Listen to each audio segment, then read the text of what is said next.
जालन्यात आज मराठा आंदोलक मनोज जरांगे पाटील यांची शांतता रॅली निघणार आहे आणि या रॅलीमध्ये जिल्ह्याचे नवनिर्वाचित खासदार असलेले डॉक्टर कल्याण काळे देखील सहभागी होत आहेत। सर काय सांगणार, आज रॅली निघते, तुम्ही रॅलीत सहभागी झालेले आहेत, काय वाटतं? सन्माननीय जरांगे पाटलांनी मराठा समाजाला आरक्षण मिळावं यासाठी उभं आयुष्य वेचलं आणि कुणीतरी आपल्या दोन समाजामध्ये तेढ निर्माण करू नये आणि आपल्या समाजाचं मन भडकू नये याच्यासाठी त्यांनी महाराष्ट्रभर शांतता रॅलीचं आवाहन केलंय आणि प्रत्येक जिल्ह्यामध्ये ते जाऊन आवाहन करून ती शांततेची रॅली पार पाडत आहे।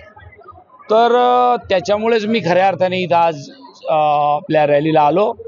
या भागाचा खासदार म्हणून आणि मराठा समाजाचे घटक म्हणून माझं कर्तव्य मी समजतो आणि खऱ्या अर्थाने त्या भूमिकेतून आज जरांगे पाटलाच्या रॅलीला मी या ठिकाणी हजर झालेलो आहे। सरकारने मनोज जरांगे पाटलांना 13 तारखेपर्यंत त्यांच्याकडून मुदत घेतली होती, उद्या ही मुदत संपणार आहे, काय वाटतं, त्यांची मागणी मंजूर होईल का? मला खऱ्या अर्थाने जरांगे पाटलाला धन्यवाद दिले पाहिजे। आतापर्यंत त्यांनी कितीतरी वेळेला त्यांना मुदतवाढ दिलेली आहे, 8 दिवसाची घ्या, 15 दिवसाची घ्या, महिन्याची घ्या, 2 महिन्याची घ्या, करत करत करत इथपर्यंत आणलं।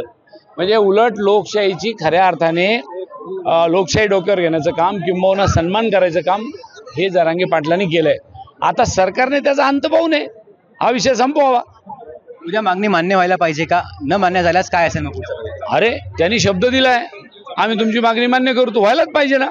आज पण मनोज जरांगे पाटलांनी सांगितलेलं आहे, आम्हाला विश्वास मंत्री शंभूराज देसाई यांच्यावर आहे, सरकारवर नाही। आता ते सरकार आणि शंभूराज देसाई, जरांगे पाटील काय म्हटले काय नाही हा विषय वेगळा आहे, परंतु आम्ही या शांतता रॅलीला पाठिंबा द्यायला आलोय। धन्यवाद।